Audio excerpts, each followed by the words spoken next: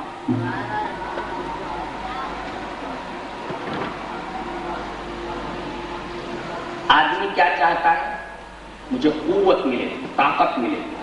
اس لیے کہ طاقت کے بلبوتے پر ہر جنگ جیتی جاتی ہے. اللہ فرماتا ہے طاقت بھی حاصل کرنا ہے تو اس کا بھی ایک ہی علاج. کیا؟ استغفار اور توبہ.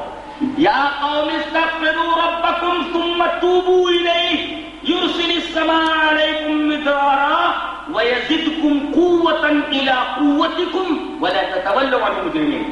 استغفار کرو گے اور توبہ کرو گے تو اللہ تبارک و تعالی آسمان سے پانی برسائے گا موسلا دھار، اور تمہاری قوت میں قوت پیدا کرے گا، تمہاری قوت کو بڑھاتا رہے گا. اور قوت ہی سے طاقت سے جنگ جیتی جاتی ہے. اور طاقت کا سرچشمہ، طاقت کا منبع کیا ہے؟ استغفار اور توبہ.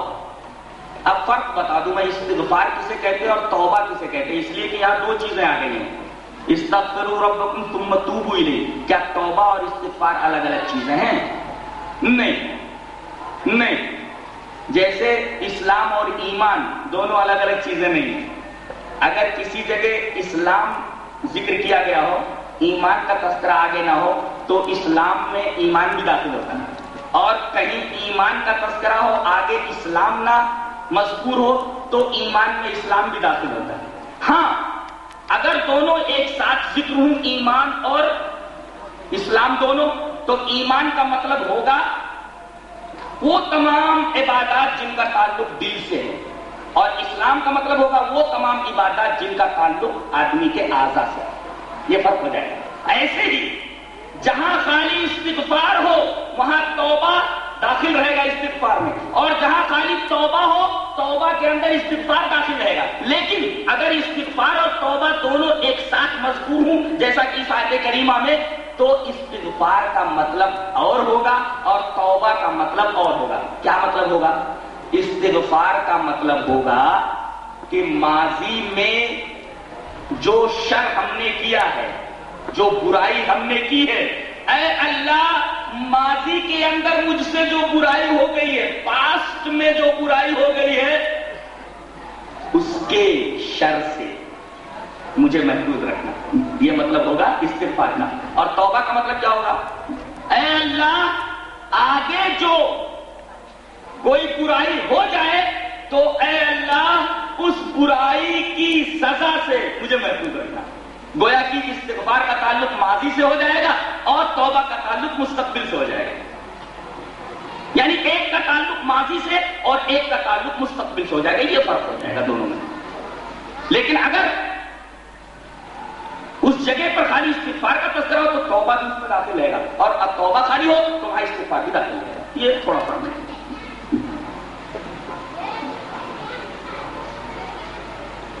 اس کو ایک مثال سے سمجھیے تاکہ بات اچھی طرح سمجھ میں آ جائے.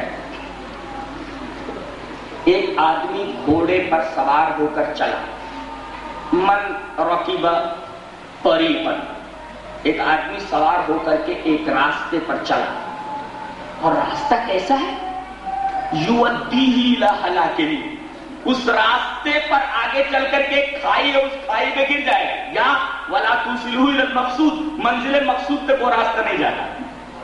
میں ایک گھوڑے پر سوار ہو کر کے ایسے راستے پر جا رہا ہوں جو میری منزل پر نہیں جاتا، میری منزل تک وہ راستہ نہیں جاتا ہے، میں اپنی منزل پر نہیں پہنچ سکتا اس راستے پر چلتے ہوئے. اب میں کیا کرتا ہوں؟ ایک آدمی بتاتا ہے، ارے بھائی تمہیں کہاں جانا ہے؟ میں کرنول جا رہا ہوں. بولے کرنول کا راستہ نہیں ہے، یہ تو رائچور کا راستہ ہے، تم الٹا آ گئے. تم کو بالکل عین اپنے اپوزٹ میں جانا ہے، اپوزٹ ڈائریکشن میں جانا ہے. تم غلط راستے پر جا رہے ہو، یہ راستہ تمہاری منزل کی طرف نہیں جانا ہے. اب آدمی کیا کرتا ہے؟ گھوڑے کی باگ کو موڑتا ہے اس راستے سے. اس مڑنے کا نام توبہ ہے. اور رائچور کے راستے پر لگ جاتا ہے جو راستہ منزل مقصود تک جاتا ہے، اس کو استغفار کہتے ہیں. یہ مطلب ہے توبہ اور استغفار. تو توبہ کا مطلب ہے پلٹنا، اور استغفار کا مطلب اس راستے پر لگ جانا جو راستہ منزل مقصود تک جاتا ہے. یہ فرق ہے. اسی وجہ سے توبہ کا مطلب ہوتا ہے الرجوع، لوٹنا. کس طرف؟ اللہ، اللہ کی طرف لوٹنا. گناہوں کے راستے سے پلٹ کر کے اللہ کی طاعت کی طرف جانا، اس کا نام توبہ ہے. تو توبہ کا مطلب بھی سمجھ میں آ گیا اور استغفار کا مطلب بھی سمجھ میں آ گیا. اس مثال کو ذہن میں رکھیے تو توبہ اور استغفار کا فرق آپ کے ذہن میں بالکل واضح ہو جائے گا.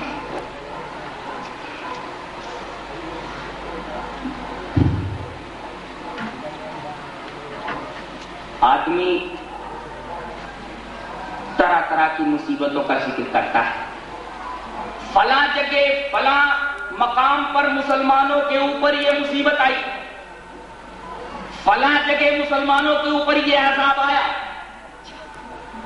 اللہ فرماتا ہے ایک کام کرتے رہتے تو کائے کو عذاب آتا، ایک کام کرتے رہتے تو کائے کو عذاب آتا. اللہ فرماتا ہے وَمَا كَانَ اللَّهُ مُعَذِّبَهُمْ وَهُمْ يَسْتَغْفِرُونَ. اللہ کو کیا پڑی ہے کہ ان کو عذاب دے ہوئے جب وہ استغفار کرنے والے ہوں. اس کا مطلب ہے کہ ایسے مقام پر اللہ کا عذاب آتا ہے جہاں کے لوگ استغفار کرنا چھوڑ دیتے ہیں، اپنے گناہوں کی معافی اللہ سے مانگنا چھوڑ دیتے ہیں. گناہوں پر گناہ کیے چلے جاتے ہیں، اللہ کی طرف پلٹتے نہیں، استغفار نہیں کرتے. استغفار کا مطلب کیا ہے؟ اپنے گناہوں کی اللہ سے معافی مانگنا، اسی کا نام استغفار ہے. تو گناہوں پر گناہ کیے چلے جاتے ہیں اور اللہ سے اپنے گناہوں کی معافی نہیں مانگتے. اسی وجہ سے اللہ ایسے مقام کے اوپر عذاب بھیج دیتا ہے. اس لیے کہ آیت کریمہ بتا رہی ہے وَمَا كَانَ اللَّهُ مُعَذِّبَهُمْ وَهُمْ يَسْتَغْفِرُونَ. اللہ کو کیا پڑی ہے کہ ان کو عذاب دے جب وہ استغفار کرنے والے ہوں، یعنی جب وہ استغفار کر رہے ہوں تو اللہ ان کو عذاب نہیں دیتا. لہذا اللہ کے عذاب سے اگر بچنا ہے تو نسخہ بتایا گیا، استغفار کر اللہ سے اپنے گناہوں کی معافی مانگو.